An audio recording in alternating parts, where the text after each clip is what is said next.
sadar tak semua dapat aku miliki, dapat aku miliki di dalam hidupku, di dalam hidupku, hatiku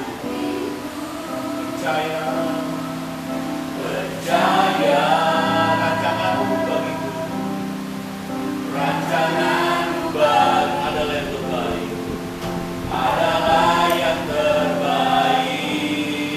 Walaupun tak dapat melihat semua rencana Tuhan, semua rencana-Mu Tuhan. Namun hatiku tetap memandang wajah-Mu. Kau tuntun langkahku, walaupun tak dapat berharap. Amin, haleluya. Walaupun tak dapat berharap atas kenyataan hidupku, atas kenyataan hidupku, namun hatiku tetap memandang wajah-Mu. Kau ada untukku, pasti yang terbaik. Kadang-kadang tak mudah dimengerti, lewati cobaan, ku tetap percaya waktu Tuhan pasti yang terbaik. Tuhan pasti yang terbaik. Kadang-kadang tak mudah dimengerti, lewati cobaan,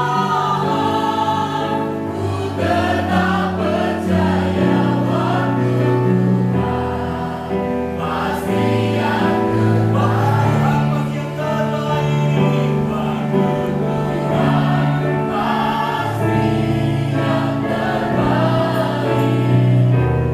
Kadang-kadang tak mudah dimengerti, lewati cobaan, ku tetap percaya waktu Tuhan pasti yang terbaik. Lewati cobaan, ku tetap percaya waktu Tuhan pasti yang terbaik. Lewati cobaan, ku tetap percaya waktu Tuhan pasti yang terbaik.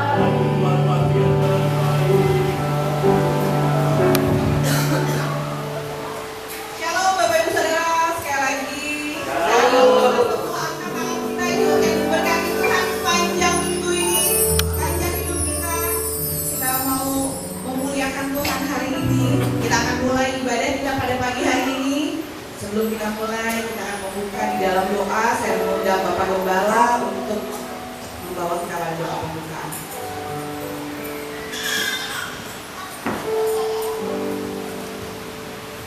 Mari Bapak Ibu kita sambutkan hari kita berdoa bersama.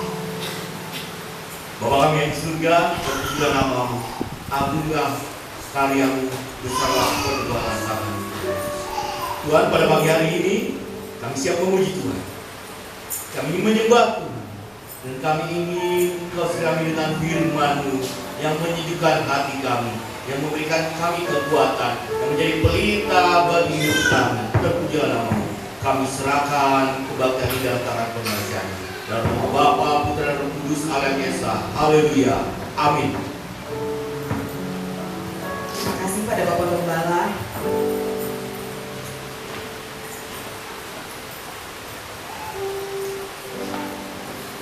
Mazmur 63 ayat 5 mengatakan, demikianlah aku mau memuji Engkau seumur hidupku dan menaikkan tanganku demi nama-Mu.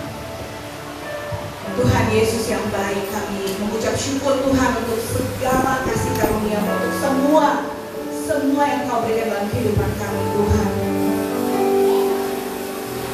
Kami percaya Tuhan, kasih setia Tuhan lebih dari hidup kami Tuhan.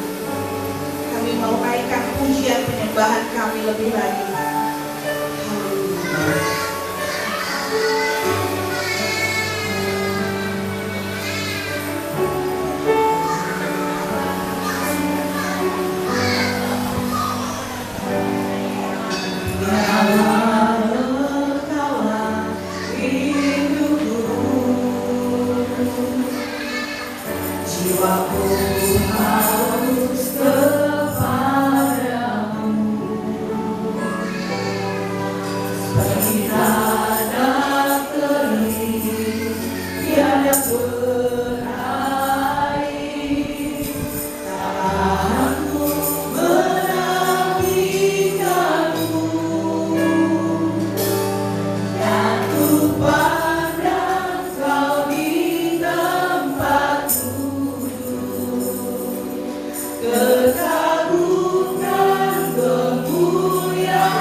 Saudara-saudara dikasihi Tuhan, kita mau agunkan Tuhan pada pagi hari ini. Kita percaya Tuhan kita satu-satunya yang layak dipuji ditinggikan. Kita mau sapa dulu yuk, saudara kanan kiri kita. Kita mau salam dulu, katakan Tuhan Yesus satu-satunya yang kita tinggikan.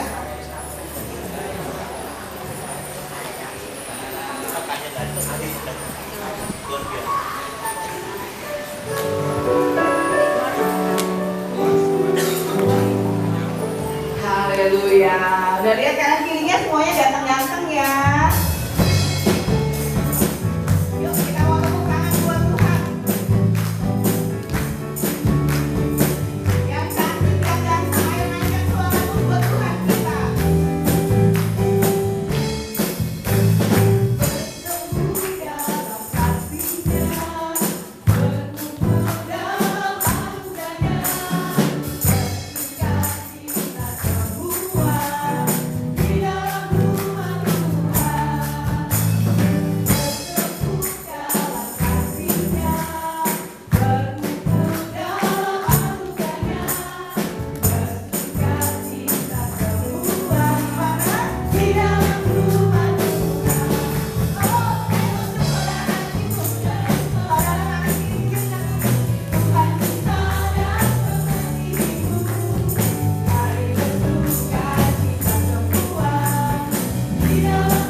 Luar biasa. Sekali lagi memberi kemuliaan buat Tuhan oleh Bapak Tuhan. Terima kasih. Emang benar ya saudara, cuma satu sobat kita yang paling setia, yaitu Tuhan Yesus. Baik, kita akan mempersiapkan hati kita untuk mendengar kebenaran firman Tuhan. Terima kasih Tuhan, kami sungguh bersyukur Tuhan atas penyertaan-Mu yang luar biasa dalam hidup kami. Kami berterima kasih Tuhan, karena Engkau begitu setia. Dan kesetiaan-Mu sungguh tidak pernah berakhir Tuhan. Kami mau pegang janji Tuhan.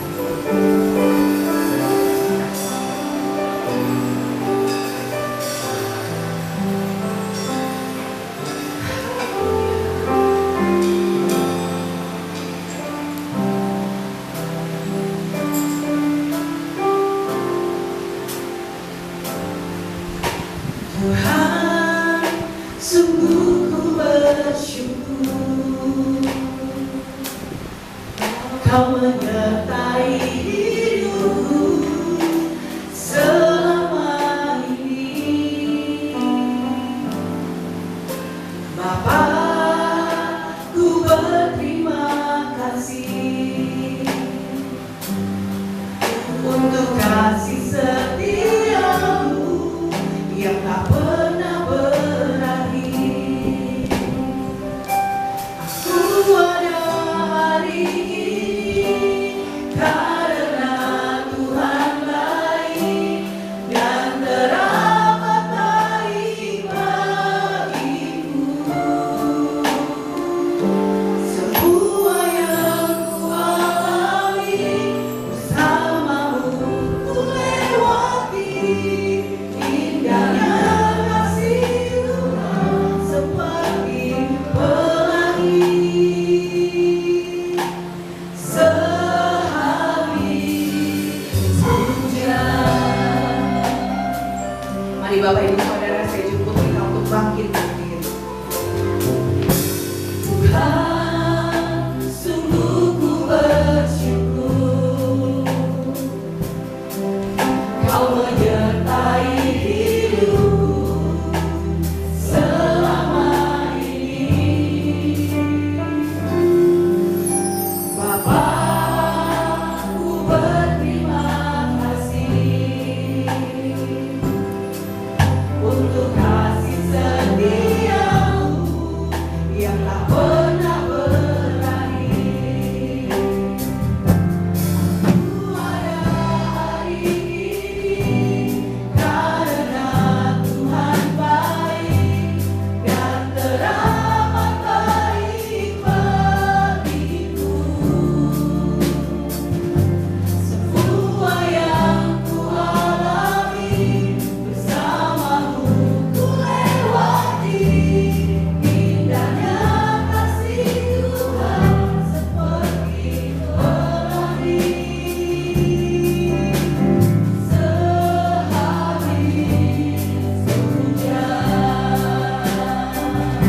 Terima kasih Tuhan Yesus yang baik. Ku ada hari ini karena Tuhan baik dan teramat baik bagiku. Semua yang ku alami bersamamu ku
lewati. Indahnya kasih Tuhan seperti pelangi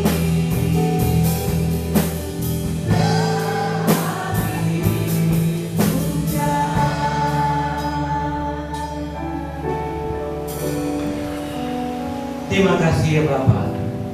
Kami sangat bersyukur Tuhan atas penyertaan-Mu di kehidupan kami pribadi lepas pribadi Tuhan. Dan pada saat ini pun Tuhan, kami sangat bersyukur dan bersyukur karena Engkau masih izinkan kami Tuhan untuk berkumpul di tempat-Mu Tuhan. untuk menyembah-Mu, memuji-Mu Tuhan, dan untuk berusaha untuk lebih dekat dari Engkau Tuhan lewat firman-firman-Mu yang sebentar lagi akan kami pelajari Tuhan. Kami yakin Tuhan, setiap firman-Mu itu benar-benar hidup dan membuat kami lebih yakin bahwa Engkau adalah andalan kami, Engkau adalah pedoman kami. Terima kasih ya Bapak, terima kasih ya Bapak. Siapkanlah hati kami Tuhan, biar kami layak untuk mendengar semua firman. Terima kasih. Dalam nama Tuhan Yesus, amin. Sidang, ya. Terima kasih. Selamat pagi semuanya. Good morning. Morning ya. Oke. Ya. Walaupun belum ngopi tetap semangat ya. Terima kasih Tuhan masih memberi kita waktu untuk bicara sedikit tentang kebenaran firman-Nya. Yang kali ini saya diberi tugas untuk menyampaikan satu materi yang berjudul membantu sesama, ya, membantu sesama. Nah, oke.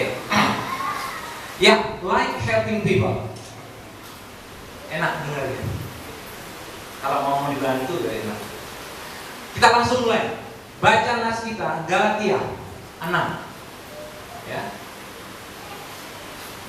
Galatia 6 ayat yang pertama sampai yang ke-10. Saya akan baca yang pertama, yang kedua Bapak, dan seterusnya yang terakhir Bapak Ibu ya, yang terakhir kita bersama-sama. Begini bunyi firman Tuhan. Ya. Galatia 6 ayat yang pertama. Saudara-saudara, kalaupun seseorang kedapatan melakukan pelanggaran, maka kamu yang rohani harus memimpin orang itu ke jalan yang benar dalam roh lemah lembut, sambil menjaga dirimu sendiri supaya kamu juga jangan kena percobaan.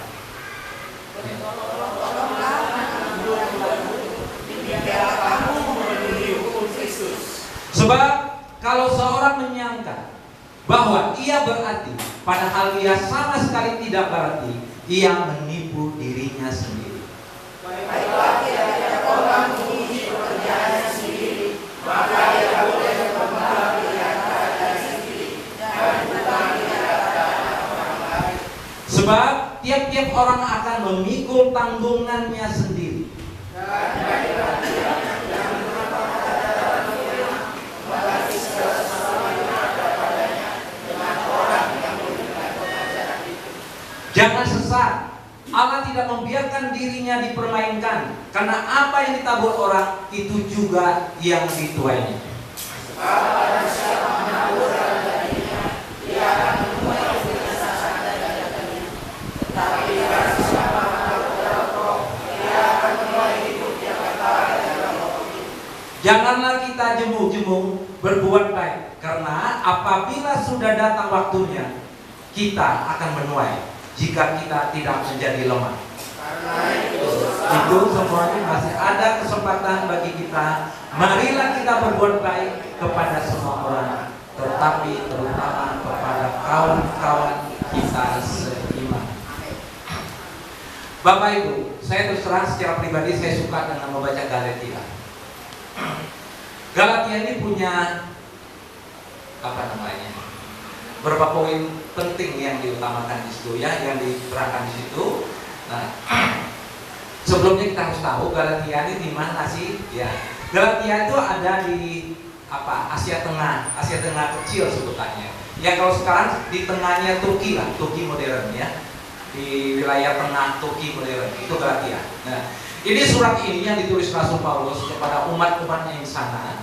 Nah, di sini Rasul Paulus itu menerangkan beberapa poin penting di ayat Galatia ini. Yang pertama, yang paling penting adalah Rasul Paulus menulis surat ini untuk menyatakan bahwa dia benar-benar seorang rasul. Bukan seperti omongan-omongan orang pada waktu itu, pada saat itu di sana, bahwa mereka mengatakan bahwa Rasul Paulus itu adalah rasul palsu. Tapi di situ dibenarkan ya. Kedua, dia juga menyatakan bahwa semua semua pengajarannya itu persis seperti yang diajarkan oleh para rasul yang ada di Yerusalem, ya. Nah, itu kalau kita ingin baca di Galatia 1 ayat 18 itu sampai Galatia 2 sampai 10 itu sangat benar-benar terang, ya.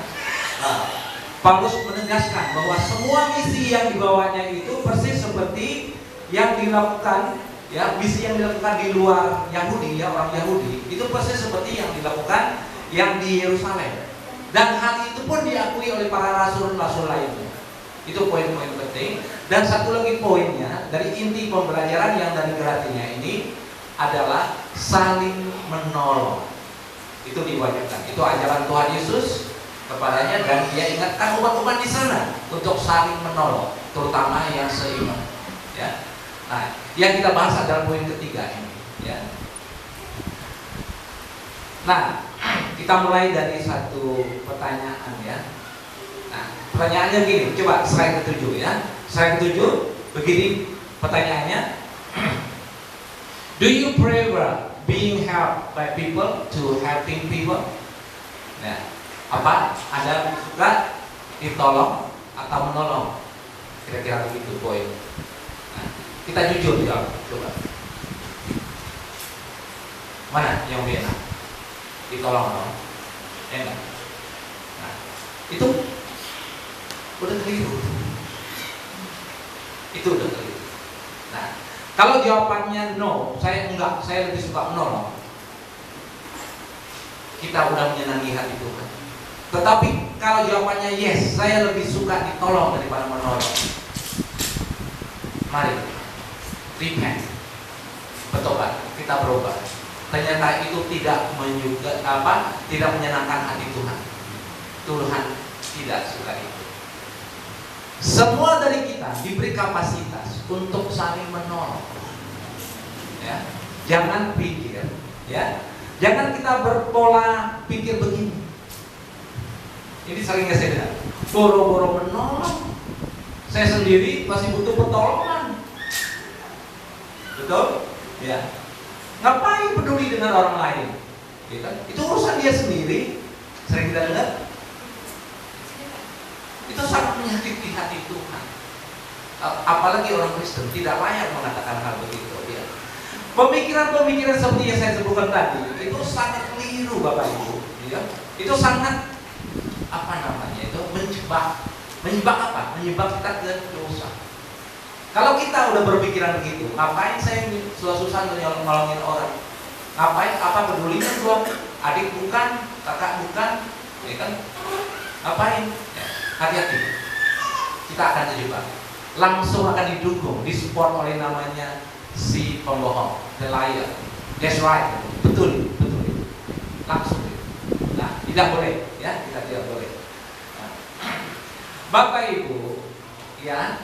Menolong orang lain itu bukan selalu berkaitan dengan namanya uang, harta. No, bukan itu maksudnya, ya kan? Tidak sesempit itu, ya. Menolong orang lain itu bukan juga harus berkecukupan dulu. Kalau saya udah kaya, saya butuh tolong orang. Waduh, kalau begitu orang miskin kayak saya tidak pernah nolong orang dong, ya kan? Bahaya sekali, tidak boleh. Padahal setiap hari pun kalau bisa kita melakukan hal itu, sekecil apapun, mungkin bagi kita kecil, tapi di mata Tuhan itu sangat menyenangkan hati Tuhan. Ada amin? Harus, ya. Misalnya di saat kita dapat kabar teman, ya, teman siapapun dia, ya, ada masalah, sakit, apapun ada masalah pun, langsung kita doakan saja. Tak usah menunggu dia minta doakan. Itu pun udah menyenangkan hati Tuhan.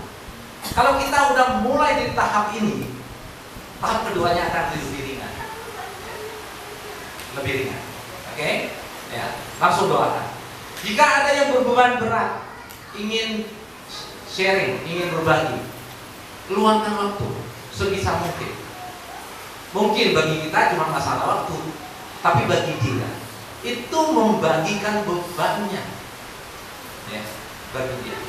Setelah sharing, ya kan, seperti tadi saya katakan ke Pak Lembaga, ada teman berpuluh tahun tidak ketemu, dicari-cari saya, dapat ketemu, datang ke khusus, dia sharing sambil nangis, cowok, ya, saking stres, ya. Begitu saya mendengar dia ngomong, saya memberilah satu nasihat yang kira-kira yang general, ya, yang umum lah. Dia mengatakan apa? Beban saya terasa separuh terbuat. Ya, terima kasih, ya, terima kasih. Ya. Tahu nggak apa langsung dia ngomong? Besok kita jalan ke Bali yuk, langsung. Ya. Dia ini seorang bos, mau dibunuh istrinya, mengerikan. Sampai kasus pengadilan Tangerang sampai berapa kali? Ya. Aduh, menyedihkan sekali. Kita dengarnya nangis. Kepada anaknya luar biasa baiknya. Kamu tahu, mertuanya, adik-adik iparnya semua mendukung dia. Dia bilang, istri saya kebaikannya 40% saya saja. Saya tidak akan pernah bermacam-macam. Dia orang tidak pernah nego-nego. Sampai segitu. Tapi syukurnya sekarang dia udah happy banget, ya, happy banget. Oke, luangkan waktu kita untuk mendengar keluhan teman. Jangan kita anggap enteng hal begituan, ya. Iya. Jika ada yang mau bantu, minta bantuan tenaga. Kalau kita bisa bantu, why not? Bantu aja. Ya. Biasakan. Ya. Kenapa tidak? Tolong aja, ya kan? Bapak Ibu, kita harus ingat ya, Tuhan itu tidak pernah memaksa kita untuk menolong, untuk membantu jika keadaan kita memang tidak memungkinkan, ya, kondisi kita. Tetapi ketika kita bisa menolong, kita tidak menolong, Tuhan mewajibkan kita untuk menolong, membantu. Saya ulangi, jika kita bisa membantu atau menolong, kita diwajibkan Tuhan untuk menolong. Ingat ini, ya.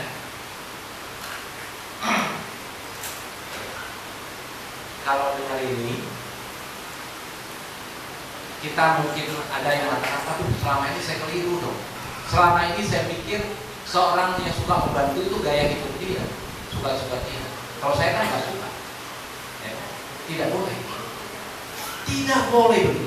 Siapapun yang mengatakan dirinya seorang Christian, if you are a Christian, Jesus followers, you have to do it. Harus, wajib. Itu kewajiban. Ya. Suka tidak suka, ya. Suka tidak suka. Ini protes kalau salah. Saya akan menyebutkan beberapa realitanya. Bapak Ibu, belum ada loh catatan sejarah yang mengatakan orang kaya jatuh miskin karena dia suka menolong orang. Saya pribadi belum pernah menemukan catatan sejarah tentang itu. Dia ambrol bisnisnya, apapun hartanya, karena alasannya suka membantu orang. Belum ada. Ya, belum pernah saya mendengar seorang dibenci orang karena dia suka membantu orang. Dibenci orang karena kenapa kamu benci dia? Saya benci sama dia suka nolong orang. Ya. Pernah dengar? Belum pernah saya melihat seseorang dijauhi orang lain karena dia suka membantu. Besok sekolah ngapain? Ya, kenapa? Ada apa masalah? Dia suka menolong orang katanya. Ya ampun. Ya. Cek itu otak kalau memang ada. Saya secara pribadi belum pernah merasakan kesel, marah kepada seseorang yang suka menolong, atau apalagi dia ingin menolong saya. Saya nggak kesel, ya. Enggak. Itu kenyataan yang harus kita mengerti. Ya. Ada satu poin penting yang saya akan bawakan hari ini. Saya Tulis begini, a helpful person can be rejected. Seorang yang suka menolong itu tidak bisa ditolak. Nah, statement ini cukup tinggi. Tahu kenapa? Tidak bisa tolak. Karena ada tangan Tuhan ikut serta di dalam hal itu. Ada penyertaan Tuhan. Kalau Tuhan sudah menghendaki itu, ya. Kalau seorang Andre ingin menolong saya, memang digerakkan oleh Roh Kudus. Saya sendiri nggak mampu untuk menolak. Itu udah rencana Tuhan. Amin. Iya. Ini kita baca coba. Bagi yang masih ragu-ragu tentang ini, kita baca Amsal 11. Ya. Amsal 11 ayat yang ke-25, slide ke-8, ya. Oke. Kita baca ya bersama-sama dengan penuh iman. Kita percaya bahwa Amsal ini sangat mendidik kita. Begini bunyi firman Tuhan. Siapa banyak memberi berkat, diberilah kelimpahan. Dan siapa memberi minum, ia sendiri akan diberi minum. Memberi berkat, satu bantuan yang cukup lumayan besar, akan berlimpah-limpah. Memberi minum, bantuan yang kecil pun tetap Tuhan respon dengan baik. Ya. Dengan kata lain, ya, there isn't any useless good deed. Tidak ada perbuatan baik yang sia-sia. Kita harus aminkan itu. Tidak ada satupun perbuatan baik yang sia-sia. Yakin? Suaranya mana? Yakin nggak itu? Ya. Harus yakin. Ya. Harus yakin. Bapak Ibu berbicara bantu membantu, tolong menolong, ya pasti berkaitan yang namanya teman, betul? Ya, orang yang kita kenal, teman, ya. Nah, juga berhubungan dengan yang namanya memberi dan menerima. Itu pasti berkaitan dengan dua unsur ini, memberi dan menerima, ya. Teman, sahabat, orang yang kenal, ya. Ada baiknya kita membuka fakta. Saya suka membuka fakta. Kenapa? Saya belajar dari fakta. Belajar dari fakta. Fakta yang ada di lingkungan kita. Realities, slide 9. Ya, oke. Ini fakta yang pertama. Silakan memberi input kalau salah. People prefer a close friend to a good friend. Orang itu lebih suka teman akrab daripada teman baik. Ini kenyataan. Saya tidak mengatakan semuanya mengatakan begitu, tapi secara umum orang lebih suka teman yang akrab dengan teman baik daripada teman baik. Ya, nanti akan diterangkan. Terus poin kedua, most of people have ever been disappointed by their close friends. Ya, sebagian besar orang pernah dikecewakan oleh teman dekatnya, teman akrabnya. Ya. Terus poin ketiga, nanti saya akan terangkan satu-satu. Ya. Most of people prefer receiving to giving. Ya, sebagian besar orang lebih suka menerima daripada memberi. Itulah faktanya. Ya. Oke. Terus pertanyaannya muncul. What is the difference between close friends and good friends? Ya. Apa perbedaan dari teman dekat dengan teman baik? Ya. Sampai-sampai saya kasih rumusan begini biar lebih jelas. Close friend itu knowing somebody very well and liking him very much. Mengenal seseorang dengan sangat baik dan kita sangat menyukainya. Itu close friend. Close friend tidak sulit menurut saya. Apalagi banyak cupangnya. Dengan waktu sedekat akan akrab. Sesama penjudi, ketemu penjudi baru, langsung dekat. Ya. Sehobi. Satu kebiasaan juga. Kebiasaan orang gini. Yang suka olahraga, ketemu dengan yang sama olahraga, dengan cepat akrab, dekat. Nah, terus kalau good friend gimana? Good friend itu morally right, behaving in a way that is morally right. Itu kira-kira berperilaku baik secara moral. dan kenyataannya teman baik itu jarang akrab dengan kita. Saya akan terangkan kenapa itu terjadi. Nah, pertama kali close friend, kenapa sering mengecewakan kita? Coba kalau close friend, ya, terutama mama ini, ibu-ibu, cewek-cewek, ya kan? Kalau udah ketemu close friend-nya, wah, berbagi banget itu, sharing, cerita semuanya, sampai di luar pengontrolan, ya. Aib keluarga pun kadang-kadang terceritakan, aib pribadinya pun kadang-kadang diceritakan, ya. Padahal hal itu tidak pernah diceritakan ke emaknya, ke bapaknya. Ketika pergaulan itu, pertemanan itu berjalan atau memburuk, kartu as itu pun muncul, masing-masing pegang kartu as dan diumumkan, ya, diceritakan kepada orang lain. Itulah mulainya percecokan, pertikaian, ya. Kenapa? Mereka itu seperti gunting dalam selimut, ya. Biasanya good friend ini, close friend ini, itu ada udang di balik batu, ya, transaksional ya. Saya teman akrab dengan April, teman dekat ini, ya. Ketika April punya rencana melakukan sesuatu yang melawan hukum atau dosa, saya bilang gilanya, gitu kan. Tapi apakah langsung saya bilang sama dia? Belum tentu. Saya takut pergaulan saya akan dia marah, tersinggung, dia akan menjauh dengan saya. Kesempatan saya untuk bla bla bla bla, yang udang tadi akan menjauh. Dia tidak ngomong. Ya. Ketika Andre terjatuh dalam dosa, dia tahu, waduh, gawat teman satu ini. Tapi apakah dia ngomong? Dia memprotes? Belum tentu. Kenapa? Dia tahu Andre akan marah atau tersinggung atau menjauh dari dia. Ada dampaknya. Beda dengan good friend.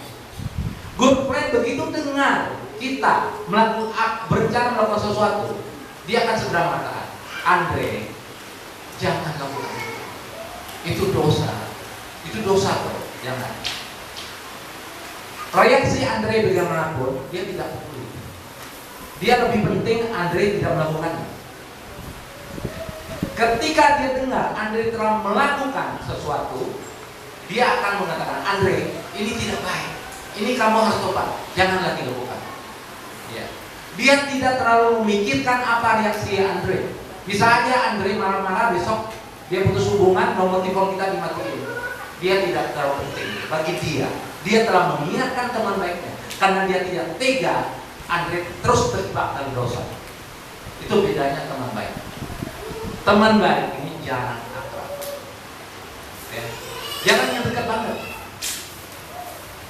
Saya menemukan beberapa, ya. Oke. Nah, itu tentang teman. Terus, ya, pertanyaannya, ketika kita ingin berbuat satu kebaikan, menolong orang, siapa-siapa saja yang yang menerima, itu tetap menerima dulu ya, yang tetap menerima dan memberi dulu ya. Kita coba kita baca di Kisah Para Rasul 20 ayat yang 35. Kita baca dulu ini ya. Ini yang berkaitan dengan menerima ya. Kisah Para Rasul 20 ayat 35. Ya, kita baca. Sudah ketemu? Amin. Oke, baca. Dalam segala sesuatu telah kuberikan contoh kepada kamu bahwa dengan bekerja demikian harus membantu orang-orang yang lemah, yang harus mengingat perkataan Tuhan Yesus, sebab Ia sendiri telah mengatakan, adalah lebih berbahagia memberi daripada menerima. Saya ulangi, lebih bahagia memberi daripada menerima. Ya. Bayangin, seorang Fir'aun pun di Mesir, dia menolong Yusuf untuk menjadi pejabat penting di sana. Ya, setelah Yusuf membantunya, menolongnya. Kenapa? Ada gerakan Tuhan yang mengatakan hal itu. Ya, oke. Sekali lagi, Bapak Ibu, ya, dalam membantu atau menolong orang, jangan pernah berharap balasan. Jangan. Ya. Kalau kita berharap balasan, itu artinya kita tidak tulus menolong. Bagi Tuhan tidak ada artinya itu. Sia-sia. Ya. Memang buat orang yang dibantu tetap ada positifnya, tapi buat kita pribadi, saya masukkan sini bagi Tuhan enggak. Ya. Kita tidak tulus ya.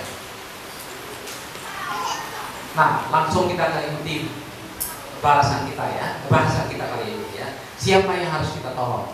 Nah, di kesempatan ini saya akan memberikan 5 contoh orang-orang yang harus kita tolong. Pertama, slide 15 ya. Oke. Help poor people. Ya. Tolonglah orang-orang miskin. Ya. Amsal 19 ayat ke-17 saya akan bacakan buat Bapak Ibu ya. Siapa yang menaruh belas kasihan kepada orang yang lemah, ya, menghutangi Tuhan yang akan membalas perbuatannya. Luar biasa. Tuhan menjanjikan itu, ya. Tuhan menjanjikan itu. Nah. Oke, kita baca lagi. Ulangan coba. Ayo, ulangan. Ulangan 15. Ya. Ini ajaran Musa. Ayo. Ulangan 15 ayatnya ke-11. Kita baca. Ya. Sudah? Ayo baca sama-sama. Begini bunyi firman Tuhan. Sebab orang-orang miskin tidak hentinya ada di dalam negeri itu. Itulah sebabnya aku memberi demikian. Haruslah engkau yang tertindas dan miskin di negeri ini. Itu kehendak Tuhan, ya. Ya. Musa mengajarkan ini ke orang-orang Israel. Ya. Musa mengajarkan ini. Terus yang kita harus bantu lagi ini. Yang kedua, poin kedua itu help hungry and thirsty people. Ini arti yang lebih luas ya. Bukan yang lagi lapar, bukan enggak. Ini maksudnya yang haus akan kebenaran, yang lapar akan kebenaran. Ya. Itu yang harus kita bantu. Ya. Oke, slide yang 18 depan. Oke, tolonglah orang yang lapar dan haus akan kebenaran firman Tuhan. Kalau ada teman yang begitu, dengan happy lah kita bantu. Ya. Tidak mungkin. Oh, saya kan bukan ahli, saya bukan ahlinya. Tak perlu begitu. Ya. Nah, untuk kamu bagaimana bro? Saya pernah, tapi saya yakin itu betul. Ini anak Alkitab. Saya bagi satu buat kamu. Itu udah sangat luar biasa. Sampai detik ini saya lagi mencari satu figur seorang wanita. Waktu itu kursus saya di Cimone, di Ruko Harmoni. Saya lagi istirahat, datanglah seorang inci-inci umur 30-an. Waktu itu saya lagi istirahat, waktu itu lagi break. Saya lagi ngopi santai, datang dia bawa Bible. Sampai saya simpan dekat. Pak, tolong Pak baca ini. Saya bilang terima kasih, karena saya diajar untuk menghormati orang lain. Walaupun waktu itu saya belum Kristen, tapi keinginan untuk mencari kebenaran itu udah. Saya cari sampai suruh Pak itu cari Injil ini gimana rumahnya. Sampai sekarang belum ketemu. Cibodas saya pergi kemana-mana. Nah, kenapa? Dari berapa banyak dari Alkitab yang saya beli, tapi satu Alkitab itu yang paling saya sering baca. Saya nggak tahu kenapa. Asal buka Alkitab itu saya ingat dia. Ini masih hidup nggak ya? Mungkin di situ udah lupa sama saya, tapi saya tidak pernah melupakan itu. Itu contoh kecil. Kadang-kadang hal kecil buat kita bantu, tapi kita tidak tahu bahwa itu sangat berkenan ke Tuhan. Saya akan ceritakan satu lagi, mungkin saya pernah bersaksi. Karena saya lebih tua dari rata-rata bapak ibu sini ya, maupun ke senior senior. Pengalaman hidup katakan. Suatu kali adik saya datang di Jakarta, jadi saya datang ketemu tengah jalan. Ada seorang tukang becak lari, dipanggil teriak-teriak, Pak Husain. Dia langsung mencium saya sambil nangis. Saya kaget gitu. Kenapa Pak? Apa yang bisa saya bantu? Tahu dia ngomong apa? Bapak, ayo kita ngomong sini, sampai gemetar dia ngomong. Nah, padahal saya udah lupa saya pernah bantu dia. Bantunya apa? Besar? Enggak. Ceritanya di tukang beca, dia dapat kabar di kampung harus pulang segera karena anaknya sakit. Dia punya anak yang kecil umur baru 7 bulan. Nah, diceritain oleh tukang teman lain kan, tukang beca. Saya katakan, kamu pulang kemana? Ke Tasikmalaya Pak. Nah, perlu ongkos berapa? Saya kasih waktu itu tidak lebih dari 70.000 kalau nggak salah, 60.000. Itu saya kasih semua. Pulang Pak langsung. Nah, setelah berapa bulan dia pulang cari-cari saya. Tahu kenapa? Dibilang kalau tidak ada bapak, saya udah kehilangan anak saya. Anaknya waktu itu udah dehidrasi karena dia berak, muntah segala macam. Dokter sampai marah-marah karena telat datang itu. Karena istrinya tidak punya duit. Kecil nilainya. Kita tidak menyangka hal itu akan menyelamatkan. Oke? Nah, jangan pernah mengatakan apa sih artinya cuma segitu. Tuhan punya caranya sendiri. Dan masih banyak pengalaman-pengalaman kecil yang menurut kita, tapi besar di mata Tuhan berkenan gitu. Ya, harus ingat itu. Jadi orang yang perlu Nah, kembali lagi ke tadi, yang haus akan kebenaran Tuhan, kita bantu sebisa mungkin. Ya. Nah, Yohanes 6 ayat 35. Ya. Oke, kita baca. Nah, ini kata Yesus kepada orang-orang yang di hadapannya, akulah roti hidup, ya, barang siapa datang kepadaku, ia tidak akan lapar lagi, dan barang siapa percaya padaku, dia tidak akan pernah haus lagi. Kalau kita mengaminkan satu firman ini, apakah kita akan ragu akan mengikuti Yesus? Ya tidak. Kalau kita masih ragu, berarti something wrong, masih ada sesuatu di hati kita. Ya. Oke. Ini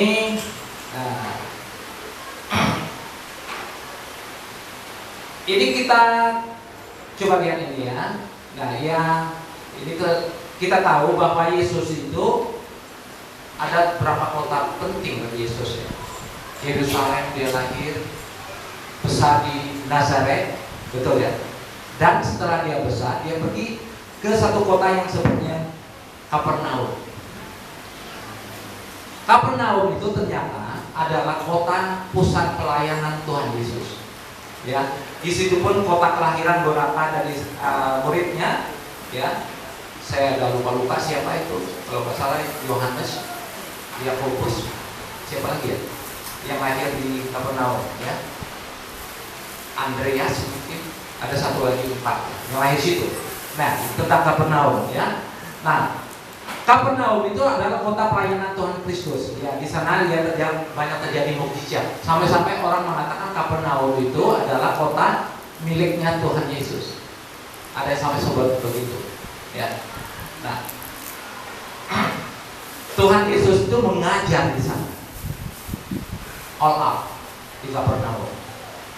Sampai pengaruhnya begitu besar. Orang jauh-jauh datang ke Kapernaum karena Tuhan Yesus ngerti. Artinya namanya keselamatan, ya. Nah, oke, coba yang poin ketiga, help people who are trapped in sin. Kita pun harus siap, ya. Tolonglah orang-orang yang terjebak dosa. Itu harus kita tolong juga semampu mungkin. Ya, selain doakan dia, apa yang kita bisa tolong. Ya. Jangan kita menajiskan langsung. Itu dosa. Apa yang dekat? Ya, hati-hati juga. Ya, salah kita yang kena. Ya, jangan juga, ya kan? Nah, oke.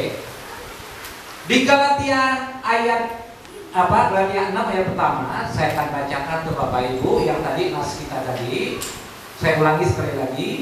Saudara-saudara, kalaupun seseorang kedapatan melakukan sesuatu pelanggaran, maka kamu yang rohani harus memimpin orang itu ke jalan yang benar dalam roh lemah lembut sambil menjaga dirinya sendiri supaya kamu juga jangan kena pencobaan. Nah, di sini Tuhan mengajarkan kita dalam mengajak atau menyelamatkan atau membantu orang-orang yang terjebak dosa, kita pun wajib menjaga diri. Jangan sampai kita pun jadi korban. Ya. Jangan, ya. Oke. Kita tegurlah kalau ada teman kayak Tuhan dengan penuh kasih, ya. Tegur, kita tegur dengan penuh kasih. Ya, jangan menghakimi. Kadang-kadang kita kan sering gitu. Kita melakukan dosa atau salah, orang datang langsung menghakimi, judging. Dia langsung, kamu ini udah apa sih? Kok kayak setan gitu, ini bla bla bla bla. Sering kita dengar, ya. Nah, jangan, ya. Kita mengingatkannya dengan penuh cinta, bukan merendahkannya di depan umum. Kalau ada yang salah, kalau kita mau bantu dia, jangan di depan umum. Jangan mempermalukan dia. Dia kan tidak pede nanti. Carilah waktu, kalau tahu ya face to face, ya berdua aja, empat mata aja kita bicara, ya itu. Nah, kita harus membimbingnya dengan penuh hikmat. Dalam artian kita perlu kehikmatan dalam membimbing orang. Tidak semua kita punya kapasitas, kata kadang-kadang, ya. Nah, saya mau bantu tapi apa yang saya bisa bantu? Keinginan itu ada sih kadang-kadang, tapi kita tidak tahu. Dia kan orang udah ngerti banget gitu. Ada kadang-kadang ada sih satu jalan kayak gitu. Tapi minimal kita punya niat untuk membantu dengan berdoa pun supaya masalah dia terselesaikan pun itu udah menyenangi hati Tuhan. Jadi kita tak perlu takut untuk hal itu, kita lakukan aja, ya. Ya. Oke, terus poin keempat, ada 5 poin, ya. Keempat apa? Siapa yang harus kita bantu? Help people who are burdened. Bantulah teman yang berbeban berat, yang seperti saya ceritakan tadi. Tolonglah teman yang beban berat. Ya. Beban gua lebih berat, bro. Suka ngomong gitu kan? Ya. Dia bisa, gua jangan. Ya. Walaupun kita beban berat, pernah nggak kita berpikir ini? Gila si Andi. Ya, bukan Andi ini, Andi lain. Nah, saya ingat Andi ini teman kampung, teman dekat juga. Andi, gila, kok begini? Ya, tapi saya, aduh, ya, mau bantu, tapi saya sendiri merasa tidak mampu membantu dia. Gitu. Itu kadang-kadang sangat menyedihkan juga. Saya mau membantu si A, tapi tidak bisa, gitu, saudara. Itu ada kesedihan juga. Jadi di saat kita bisa membantu orang, menolong orang, happy lah. Itu harus disyukuri, ya. Jangan kita pakai ilmu hitung dagang, ya, pembukuan, debit kredit, ya. Saya bantu begini, habis begini, ya. Plus minus, ya jangan. Tuhan punya caranya sendiri. Kita kasih sekian, Tuhan akan berikan sekian. Ya. Pasti ada, ya. Ini saya bacakan Galatians 6 verse 2. Kenapa saya pakai versi bahasa Inggris? Karena ini lebih gampang dimengerti, ya. You obey the law of Christ when you offer each other a helping hand. Ya. Kamu telah memenuhi hukum Kristus ketika kamu saling menawarkan pertolongan. Ketika kita menawarkan pertolongan, ya, itu pun artinya kita udah patuh dengan perintah Tuhan. Kita harus aminkan itu. Ya. Aminkan itu. Ya. Saya tanya Pak Anto. Nah, kalau saya tanya sekarang, udah ada satu ide? Siapa yang ingin dibantu hari ini? Ya, ada, pasti ada, ya. Ya, kadang-kadang kita yang nggak ngerti. Mau tolong siapa ya hari ini? Ya. Coba kamu bayangkan, kita bayangkan semua. Kalau setiap hari kita berpola pikir begitu. Have I done something good today? Have I helped somebody? Kenapa saya bantu orang? Tadi pagi pun saya katakan ke Pak Muhammad, saya bersyukur banget. Saya suka memuji mama saya di sini. Mama saya itu mengatakan saya kayak gini dari kecil. Kalau hidup kita tidak berarti bagi orang lain, itu artinya kesia-siaan.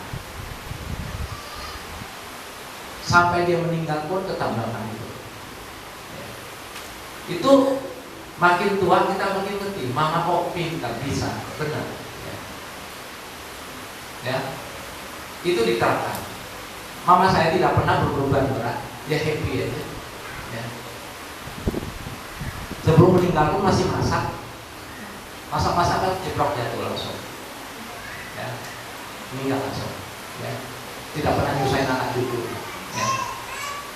Nah, karena dia telah melakukan hal-hal itu, semua orang mengatakan mama akan baik, jadi tidak ada penderitaan bagi dia.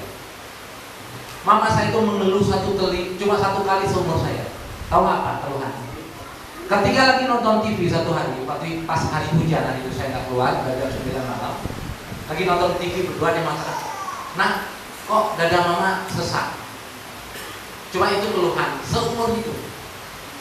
Ya. Saya langsung besoknya saya cek ke rumah sakit, ternyata ada pembengkakan di depan jantung. Ya. Dirawat selama 6 tahun. Nah itu, cuma itu keluhan. Nah, dokter dia pun mengatakan, mama kamu tuh luar biasa. Dokter Paradila, dulu Menteri Kesehatan, zamannya si Pak SBY. Nah, dia nanganin dia 8 tahun dulu harapan kita. Mama saya tidak pernah ngeluh orangnya. Mama kamu luar biasa juga. Kalau bagi orang lain mungkin udah lama lewat, tapi mama kamu betul mentalitas. Dia udah siap menghadapi apa sih arti hidup ini. Ya, jadi kalau saya bandingin dengan mama saya itu nggak ada artinya apa-apa gitu. Kok kita, aduh, kecil sekali gitu. Ya, padahal mama saya tidak kenal Tuhan Yesus. Ya. Kalau soal tolong-menolong kita harus banyak belajar ya. Ya. Oke. Nah sekarang yang poin terakhir untuk membantu, siapa sih yang harus kita bantu? Help people who teach you God's words. Ya, ya. Tolonglah orang-orang yang mengajarmu firman Tuhan. Mungkin satu ini ada yang kaget gitu kan? Kok diangkat gitu? Nah, saya tanya sekarang kita pernah nggak mendoakan orang-orang yang teman-teman kita yang walaupun tidak segereja, dia melayani di mana-mana atau misionaris atau siapapun, ya. Padahal Tuhan mengharuskan kita lakukan itu. Apalagi yang telah mengajar kita secara pribadi. Ya. Jadi kita wajib untuk mendukung gembala kita, senior-senior kita yang telah mengajar kita mengenal Tuhan. Amin. Harus kita lakukan, ya. Kita harus lakukan. Galatia, Galatians 6 verse 6, begini bunyi firman Tuhan. Share everything good thing you have with anyone who teaches you what God has said. Ya, bagikan sesuatu yang baik yang kamu punya kepada siapapun yang mengajarkan lu apa yang telah Tuhan katakan. Kenapa? Karena firman ini mengingatkan kita. Kebenaran Tuhan itu sangat besar fungsinya untuk keselamatan kita. Ya, tanpa itu, maka itu saya tidak pernah melupakan orang-orang yang berjasa yang membawa saya kenal Yesus. Tidak pernah, satupun saya tidak. Kenapa? Itulah caranya ya, cara kita untuk kita doakan. Ya, cara terus gimana dong kita membantu orang yang telah mengajar kita firman. Ya tunjukkanlah rasa syukur kita dengan cara begini kira-kira, ya. Dengan menghargai pelayanannya, itu penting, ya. Coba itu slide 28 ada itu ya. Nah, dengan menghargai pelayanan gembala kita, pendeta-pendeta kita, ya, by appreciating them, ya, appreciate, gitu ya. Ya. Terus kedua, dengan mendoakan mereka, by praying for them, doakan. Doakan, ya, dengan menyemangati mereka by encouraging them. Kasih semangat. Jangan nyerah ya Pak. Tetap semangat ya. Kelihatannya sepele, tapi bagi dia sangat penting. Ya. Oke. Jadi dengan pola pikir begini, kita akan menjadi anak Tuhan yang lebih terarah ya. Kita ngerti apa gimana hidup ya. Jangan pernah bosan untuk saling menguatkan, ya, untuk saling menolong. Jangan pernah bosan, ya. Walaupun ada satu dua yang memanfaatkan kita sehingga kita tidak suka menolong, itu bukan alasan sebenarnya. Itu jebakan, ya, jebakan.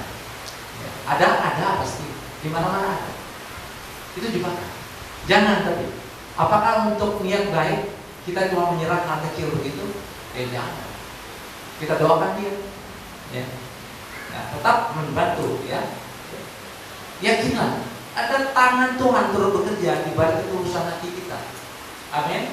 Harus yakin, kita harus memberi ruang kepada Roh Kudus untuk menyertai kita supaya kita berkesempatan atau berkeinginan untuk melakukan hal itu, ya.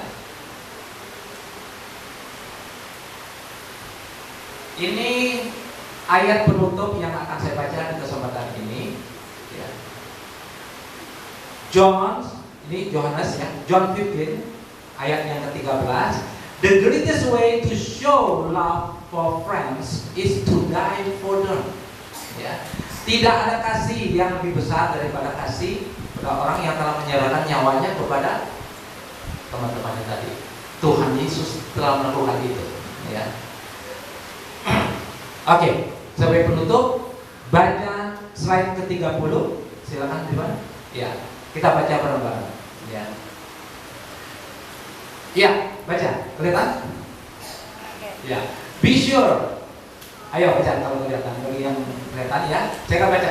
Be sure. Ya, yakinlah. Our God, Jesus Christ is our perfect friends. Ya.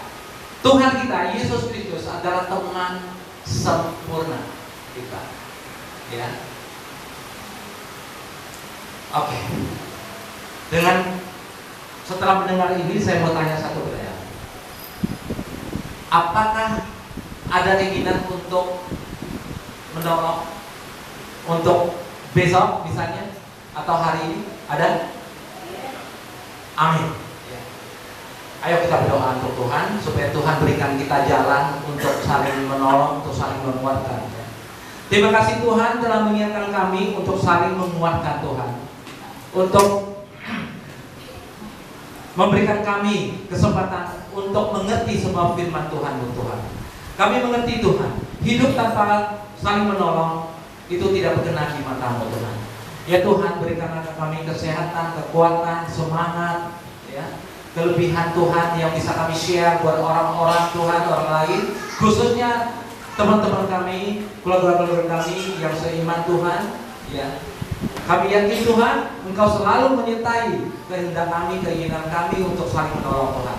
Dalam nama Tuhan Yesus, kami berdoa dan bersyukur. Amin.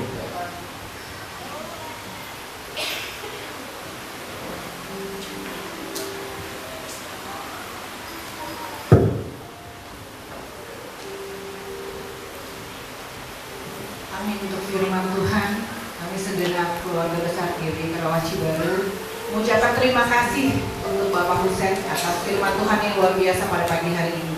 Kita percaya dan kita aminkan bahwa Tuhan Yesus hanya satu-satunya sahabat kita yang paling setia. Yang bisa merasakan sampai hari ini adalah kami berkumpul itu untuk memuliakan nama-Mu ya Bapa. Juga saatnya ya Tuhan kami memberikan persembahan, Tuhan berkati setiap tangan yang beri maupun yang bersempat memberikan ya Bapa. Kiranya Tuhan persembahan yang kami bisa berikan ini dapat berguna bagi anak ajaran-Mu ya Tuhan. Terima kasih ya Bapa, kami serahkan persembahan ini di dalam nama kasih-Mu. Haleluya. Amin. Bapak Ibu Saudara, persembahan akan diarahkan ke depan. Kita akan naikkan pujian Tuhan Yesus baik.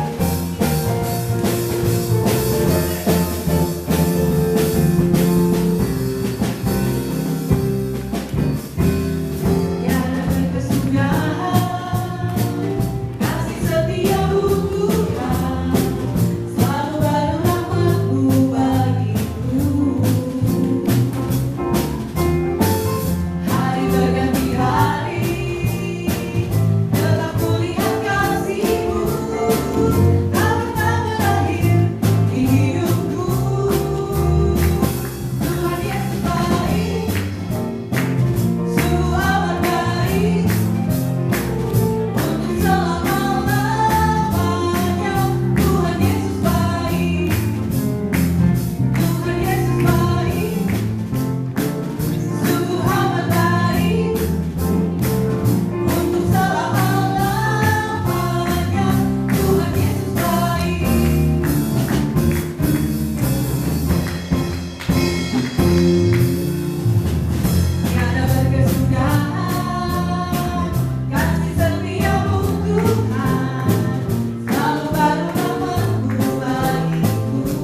Kita mendengarkan pengumuman dari Bapak Gembala dan Bapak Gembala untuk maju ke depan.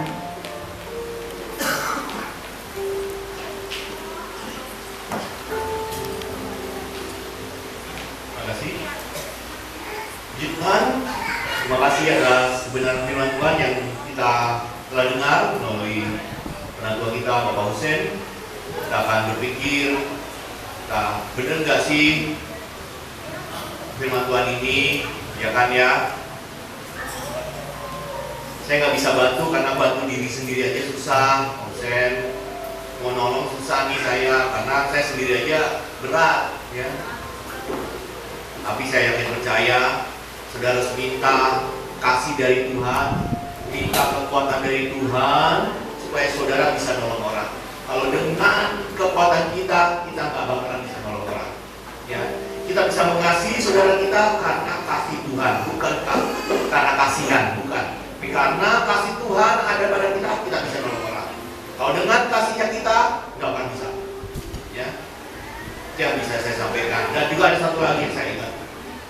Bapak Ibu, kalau Bapak Ibu diperkalap karena Bapak Ibu baik, istilahnya pakai, dipergunakan, bersyukurlah karena saudara berguna bagi orang lain. Kalau ada orang datang ke Bapak Ibu minta pertolongan, minta bantuan, minta itu dan tetap melakukan itu semua kepada Bapak Ibu, bersyukurlah karena Bapak Ibu menjadi berkat. Ya, bersyukur. Bukan, wah saya nanti diperalak ya, saya udah nolong, ini datang dari nolong, saya udah pernah katakan kalau dia terus-terusan memperalak, minta sama Tuhan, minta hikmat kebijaksanaan. Ya, jangan takut untuk menolong orang, jangan takut untuk berbuat baik, takutlah pada Tuhan Yesus yang memberikan firman yang luar biasa. Amin Pak Husen. Dan itu nanti bisa jadi topik dalam komsel-komsel, dalam komsel dan keluarga supaya menyenangkan hidup ini.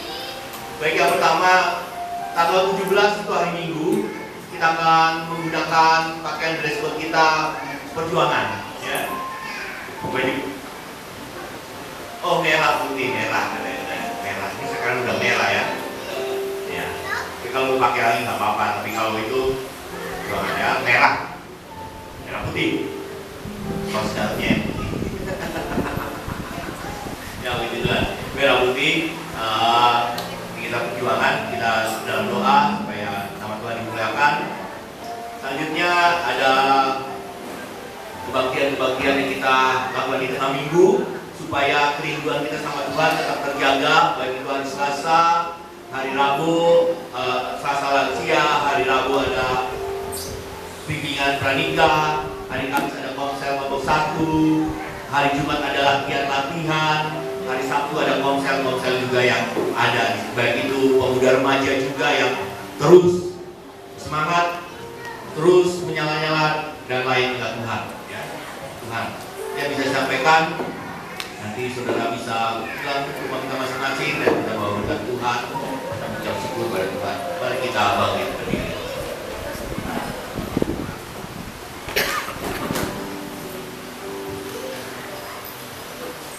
Dan dengan pujian Tuhanku, aku udah bermasuk lagi. Biarlah puji-pujian kita bawa pada Tuhan di dalam setiap langkah hidup kita. Jangan takut untuk menolong orang, jangan takut memberikan yang terbaik karena Tuhan sudah dulu memberikan yang terbaik bagi kita. Haleluya. Kita berbasuh bagi nama Tuhan. Ya Tuhanku, aku hendak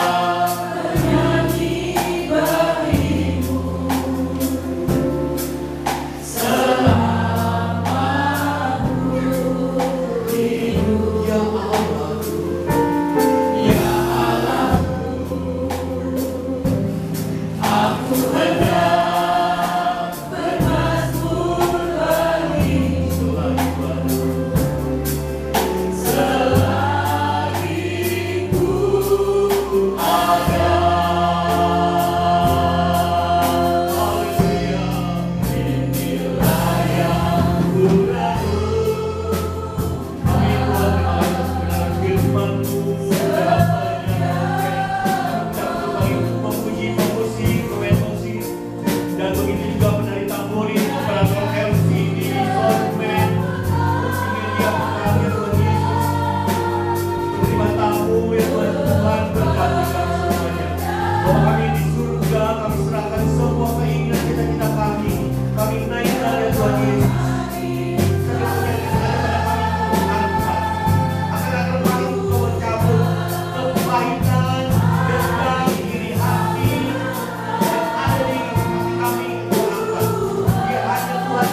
Sampaikan cita-citamu, utarakan keinginanmu hanya pada Tuhan.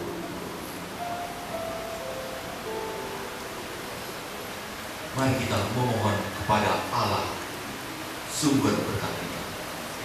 Perhatikanlah suara Tuhan Allah dan lakukanlah dengan segalanya dengan setia perintahnya. Tuhan Allah mengangkat kita di atas segala bangsa di bumi. Segala berkat diberikan kepada kita. Dimanapun dan kapanpun keberadaan kita, dan usaha, pekerjaan, keluarga, pendidikan, dan pelayanan. Di saat kita bangun maupun kita tidur, Tuhan akan memilih kita menjadi umat pilihannya, dan kita akan dikuduskannya. Dan Tuhan akan menjauhkan kita dari orang-orang yang jahat kepada kita. Diberkatilah kita dengan kekayaan Tuhan yang melimpah-limpah, sehingga kita dapat mengasihi banyak orang dan kita sendiri tidak menjadi peminta-minta. Diberkatilah kita menjadi kepala dan bukan menjadi ekor, dan kita akan tetap naik dan bukan turun dalam iman kita kepada Tuhan Yesus. Diberkatilah kita yang tidak serong ke kanan dan ke kiri, dengan tidak menyembah Allah lain dan hanya beribadah kepada Tuhan kita Yesus Kristus, sumber keselamatan. Mari saudara, kita menyatukan hati kita di dalam Tuhan Yesus dan beriman kepadanya, dan bersama-sama kita katakan amin.